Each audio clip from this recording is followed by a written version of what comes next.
సభ్యులు విజయరామ్ గారు, రాజవర్ధన్ రెడ్డి గారు, సేన్ గారు, ఆచార్య గారు, బాలకృష్ణ గారు, తమ తమ పరిధిలో పనిచేస్తున్న మహనీయులు మీ అందరికీ నా నమస్కారాలు. విజయరామ్ గారు 3 రోజుల క్రితం ఫోన్ చేసి ఇలా గోశాలలకు సంబంధించిన కార్యక్రమం ఉంది, మీరు తప్పకుండా రావాలి, ఆచార్య గారిని పరిచయం చేస్తా ఉన్నారు. వారు చెప్పే మటుకి నిజంగా ప్రభుత్వాలు గోవు మీద ఏం ఆలోచన చేస్తున్నాయి, అది చివరి వరకు రైతు వరకు ఏమందుతుంది లేదా గోశాలకు ఏమందుతుంది అనేది నాకైతే దాని మీద పూర్తి అవగాహన ఏమీ లేదు. విజయరామ్ గారు చెప్పినట్టుగా నేను నమ్మిన సిద్ధాంతం ఒకే ఒకటి, ఈ దేశంలో మనం ఏ పని చేయాలన్నా చివరి వారికి అందాలి అంటే దేవాలయం కేంద్రంగా మాత్రమే ఇది జరుగుతుంది.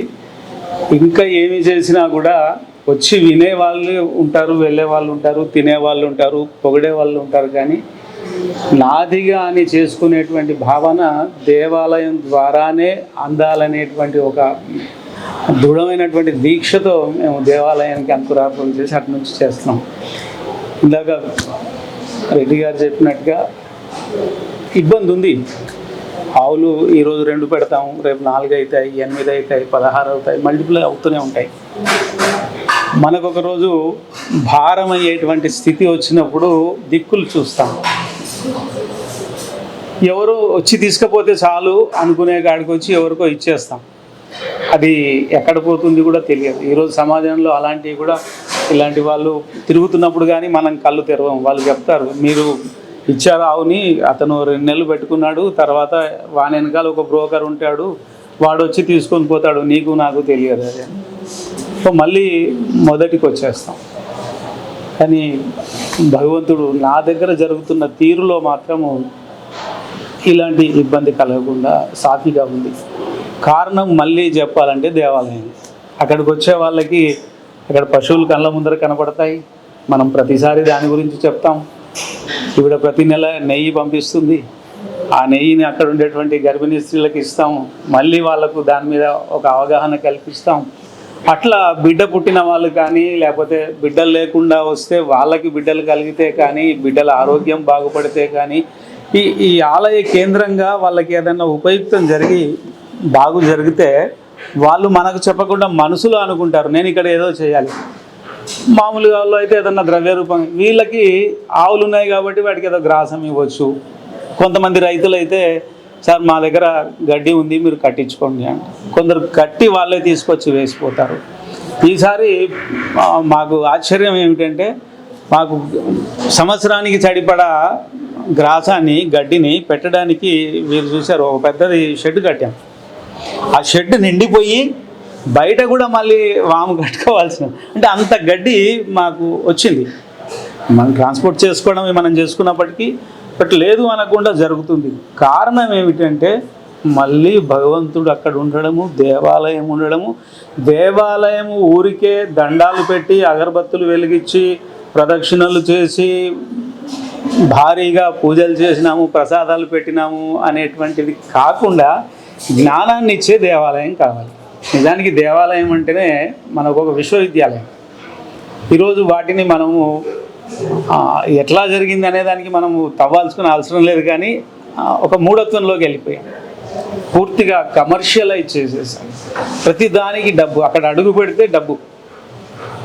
కారు పార్కింగ్కి వెళ్ళి మొదలవుతుంది, మీ స్కూటర్ పార్కింగ్కి వెళ్ళి మొదలవుతుంది. ఇక లోపలికి పోతే పెద్ద ఆలయంలోకి వెళ్తే నవ్వు వస్తుంది. దర్శనము అని ఒక క్యూ లైన్ ఉంటుంది, టికెట్ దర్శనం అని ఇంకో క్యూ లైన్ ఉంటుంది, శీఘ్ర దర్శనం అని ఇంకో క్యూ లైన్ ఉంటుంది. ఇప్పుడు కొత్తగా అతి శీఘ్ర దర్శనం అని పెట్టారు, దానికి ఇంకొక రేట్. అంటే భగవంతుని చూడ్డానికి డబ్బునే కులమానంగా చేసి మనం దేవాలయాల్లోకి తోలుతున్నాం. కానీ అక్కడికి వెళ్ళిన ఎవరినైనా అడగండి. ఈరోజు నేను గర్వంగా చెప్పగలను, నాతో పాటు మా డ్రైవర్ ఇక్కడ రాము ఉన్నాడు. ఇక్కడికి ఎందుకు వచ్చావు అంటే ఫలానా దానికి అతను కూర్చున్నాడు, కానీ ఇలా ఏదో నేర్చుకుంటున్నాడు. ఇక్కడికి వస్తే ఏదో నేర్చుకొని పోయినా అని అతను బయట చెప్పగలుగుతాడు. కానీ గుడికి వెళితే నువ్వేం నేర్చుకొని వచ్చావంటే ఎవరు ఏం చెప్పలేరు. మంచి దర్శనం అయింది అంటారు, మరి చెడ్డ దర్శనం ఏముంటుందో తెలియదు. మంచి ప్రసాదాలు ఉన్నాయండి అంటారు, మంచిగా ఏం నేర్చుకున్నామంటే ఏముండదు. మన దేవాలయాలు అలా మంచి నేర్పగలగాలి. ఆ బాటలో మేము ప్రయాణిస్తున్నాం. ఆచార్య లాంటి పెద్దవాళ్ళు ఇప్పుడు ఆవు గురించి చెబితే దాన్ని తెలుసుకొని దేవాలయాల్లో ఇంకా ఎలా చేయాలనేది మా బసవరాజు గారు మేము చేసే కార్యక్రమాలు చూసి ఆయన కూడా ఉత్తేజితుడై మహబూబ్ నగర్లో ఆలయంలో ఇప్పుడు గర్భిణీ స్త్రీలకు అందిస్తున్నాడు, చక్కగా చిన్నపిల్లలకు అందిస్తున్నాడు. ఇలా దేవాలయాల్ని మనం విశ్వవిద్యాలయాలుగా మళ్ళీ మార్చుకోగలిగితే కొంత ఈ సమస్యకు మనకు పరిష్కారం దొరుకుతుంది. మనం దాన్ని బతికించుకునగలుగుతాం. ఇక ఆవు గురించి ఎంత చెప్పినా తక్కువే. ఆ జంతువు గురించి నిరంతరం తెలుసుకుంటూనే ఉంటాం. ఇవాళకి మనం పరిపూర్ణంగా ఆవు గురించి నేను చెప్పగలిగాను అనేవాళ్ళు అయితే బహుశా మనలో ఎవరు లేరు. ఎప్పుడో ఒకరు కొత్త వాళ్ళు వచ్చినప్పుడు కొత్త విషయం చెప్తే అప్పుడు ఆశ్చర్యంగా వింటాం, ఇది కూడా ఉందా అని. చాలా నిరంతరం మనం విద్యార్థులుగా నేర్చుకుంటూనే ఉన్నాం. ఈరోజు చాలా ఆనందం. ఆచార్య గారు మీరు కూడా రిటైర్ అయ్యారని కదా? సర్వీస్ లేదండి, సర్వీస్ లేదు, వారు రిటైర్ అయ్యేది. సో వీరి ద్వారా ఈరోజు దాని గురించి విని మన పరిధిలో మన చుట్టుపక్కల ఉన్న వాళ్ళందరికీ కూడా ఈ సమాచారాన్ని ఇచ్చి అక్కడ ఉండేటువంటి గోవులకు సేవ చేసే భాగ్యం అందరికీ ఇచ్చినందుకు విజయరామ్ గారికి మీకు ధన్యవాదాలు. జై శ్రీమన్నారాయణ. మరిన్ని అప్డేట్స్ కోసం బ్యాక్ టు రూట్స్ యూట్యూబ్ ఛానల్ని సబ్స్క్రైబ్ చేసుకోండి.